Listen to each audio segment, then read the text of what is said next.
Hey, how's it going, Forum? Great to have your company once again. We have all seen the recent news, the disturbing images coming out of Oslo and the killings done by Breivik on the island of Utøya. The one thing that emerges from these media reports that I notice is that they're trying to paint him as an isolated, disturbed individual, somebody who's alone in his actions. Mainstream media are having a field day painting all kinds of pictures about somebody who is directly connected to Israel, to Zionism, and the far-right neocon PNAC agenda. Sit back and listen as we talk to C4 about the truth behind Anders Behring Breivik. Right about now we've got C4 here, and of course my good friend Mr. Bobby McGee, where we're talking about the gunman in Norway and his links to Zionism, his links to the Freemasons, his links to the Knights Templar, and of course to right-wing extremism. This guy has got links to Israel. He's got links to Zionism. So why aren't the media portraying this? Why are they changing the story? Why are we hearing all kinds of excuses? I think you mentioned some before. Please go through them again, because the public are being told one thing. The media is portraying one thing. But as we know, the truth is something else. I think it's a simple fact that the media generally portrays a pro-Israeli, pro-Zionist agenda, and this is massive damage control. The right-wing, neoconservative, pro-Zionists are trying to put this guy in some kind of political middle ground so they can distance themselves in order not to incriminate themselves.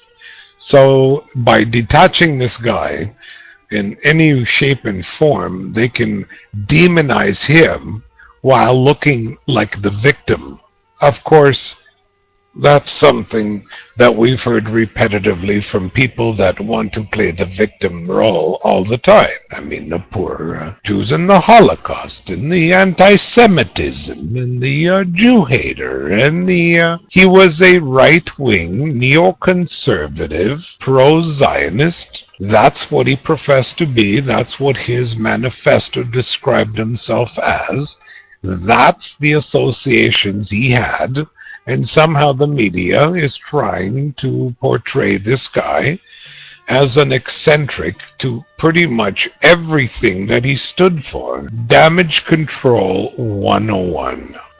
You know, sir, I've also seen some places on the internet that are trying to say his mom is some kind of reptile. They're taking photographs of his mother now, and they're analyzing it, saying that he's a reptilian, he's a shapeshifter. I've even heard some suggestions that I've even seen two versions of his Facebook page. One of them's in English, and the other one, it looks like it was made in a hurry, the one in English, and the other one in his Norwegian. Of course, that was from the Google Cache snapshot. People are trying hard to cover up what he was, to cover up his associations with, of course, the people that we know, with the Zionist groups, with Geert Wilders.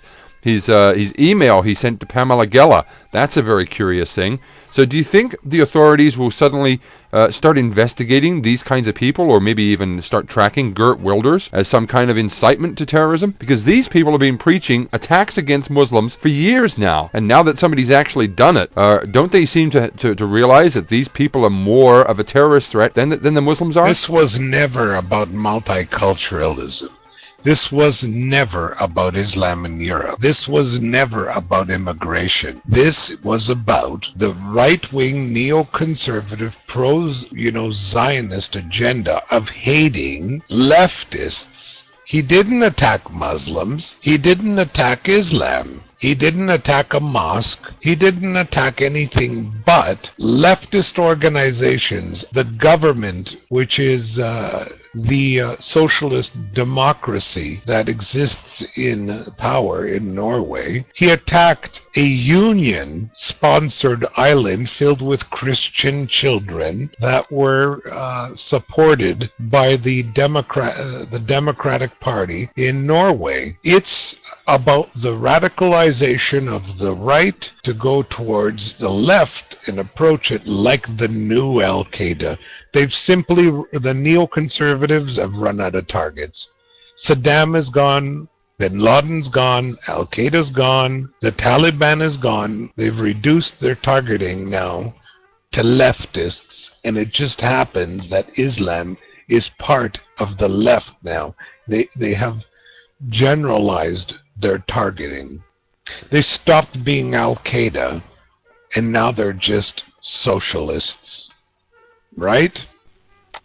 Well, sir, I do believe 2 days before this event happened, there was not only a big contingent of pro-Palestinian supporters on the island. They were all boycotting Israel. They were all protesting about the policies of Israel. But there was also a call to actually get tougher with Israel 2 days before this attack happened. And the government of Norway were leaning towards being pro-Palestinian. They have been for some time now. Do you think that has been an influencing factor in Breivik's actions and deciding to go against these people? I mean, I know you're saying that they're socialist, and of course there are political problems in Norway because of that. But don't you think that this pro-Palestinian push in Norway has had something to do with Breivik coming out at this kind of time and doing what he did against these people who were supporting Palestine in that way? Well, it was just a situation that he took advantage of. But generally speaking, I don't think it was the only issue available to him. I think basically that the entire world is polarized right now into left and right segments of aggression. It's always the left and the right. This was just a catalyst. The protests, the pro-Palestinian protests, were just a catalyst. But generally speaking, you can say that most of the right wing are now concentrated on attacking leftists. Not Islam specifically, not religion specifically, but this has all become a neoconservative agenda to strike at socialism, to strike at public policy that condones any kind of public health system, pro-Palestinian. This has become basically the right has become radicalized and is now beginning to attack the left. Timothy McVeigh didn't have a problem with Islam in America, but he still blew up Americans, didn't he? Same kind of ideology there. Having said that, do you think that more attacks are possible coming from these types of guys, the Knights Templars, the Let's Take Back England kind of crowd, you know, the EDL, the BNP, the ones that can barely spell their name in English? Don't you think that we're going to see more attacks of that kind of nature from these radicalized right-wing people?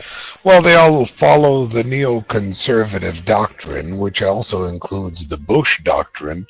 And if you revisit what the Bush doctrine says, it includes things like preemptive strikes against what is considered the main body of a society, and these people get to define what their society is supposed to be under their idealistic senses, which causes basically a polarization, right?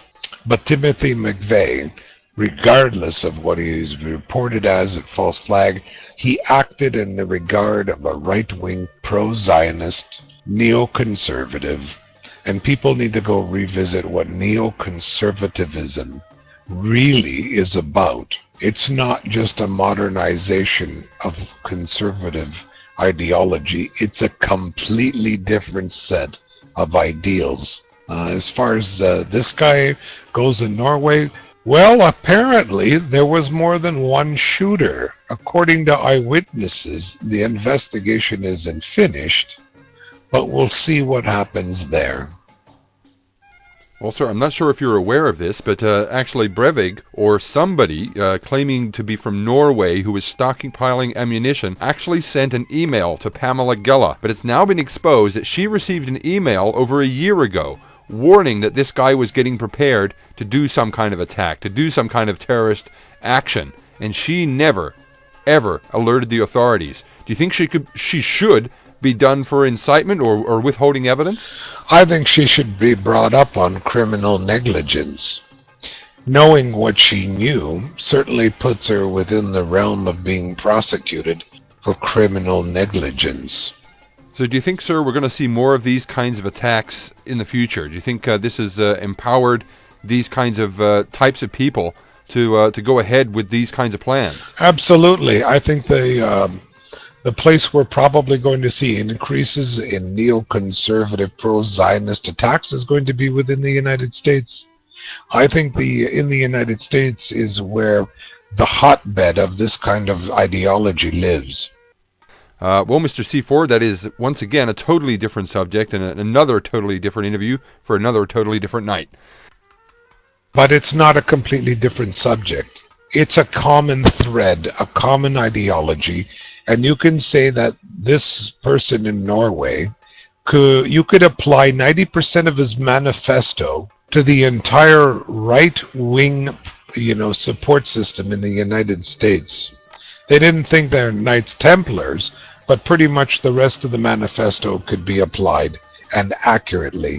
I think that's what's going on. They've run out of targets, and now they've just decided that the left is a target because basically they've run out of Saddams, they've run out of Bin Ladens, they've run out of Talibans and Al-Qaeda, they've run out of Islam, they've run out of, Vietnamese communism, right?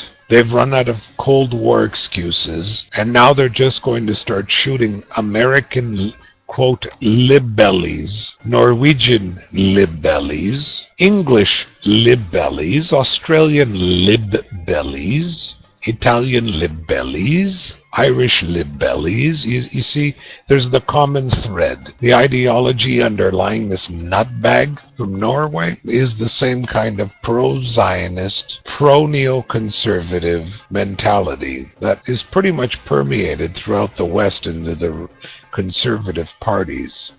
The BNP, the DL, the Harpers, the Republicans, all the same shit. Wait a sec there, sir. Hold the phone. Are you trying to say here what we have is a case of the PNAC plan just written in Norway by a Norwegian? You're saying the manifesto is exactly the same thing, but from a Norwegian aspect. Is that what you're trying to say exactly? That's exactly what it is. That's exactly what it is.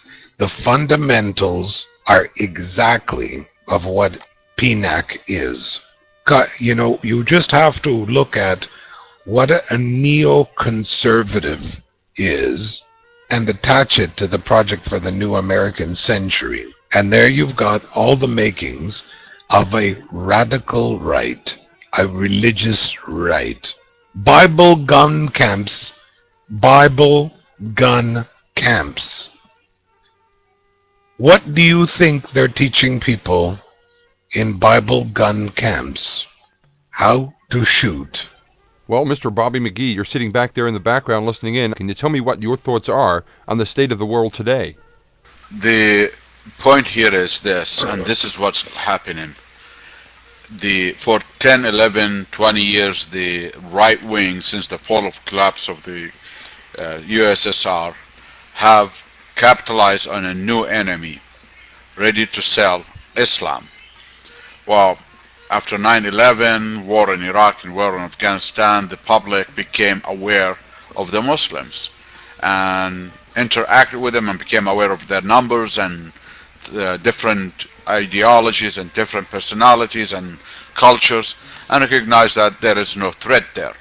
There is no Muslim nukes, there is no Muslim invasion, there is no this, there is no that, right? And the war policies failed. It did not produce anything. And the countries have, all the countries that got involved in the war are suffering serious financial situation. So now it is not the right wing admitting flaw or wrong, but rather blaming it on the left. And you see the revenge being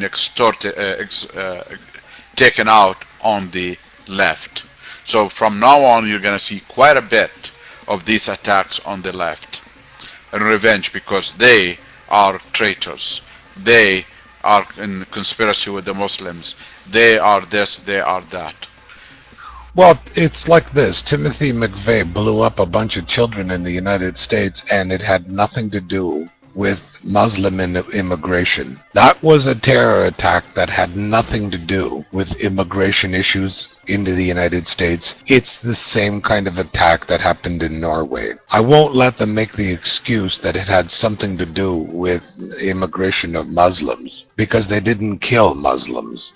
They killed leftists, socialists, and a lot of these people see it as communists. You see, they're trying to relive the Cold War, is what they're trying to do. It's picking up the slack, because the Cold War was guaranteed income for a lot of people, and they didn't like it when it ended. So they just reinvented it. Yeah, socialists are the new communists. Well, sir, once again, as always, it's been very instructive, it's been very interesting, it's been very educational. I'd like to thank you on behalf of myself and the whole forum, and saying thank you to Bobby as well for your 2 cents worth as well. All right, keep the show going, man. If you need another interview, I'm up for it. We'll talk about something more specific for Palestine if you want next time, especially with this vote coming up, right? Well, that's all for me for now. Stay tuned, stay subscribed, add as a favorite, and of course, always like and comment. I'll be back very, very soon with another video, but for now, take care, God bless. It's been fantastic to have your company, and ciao for now.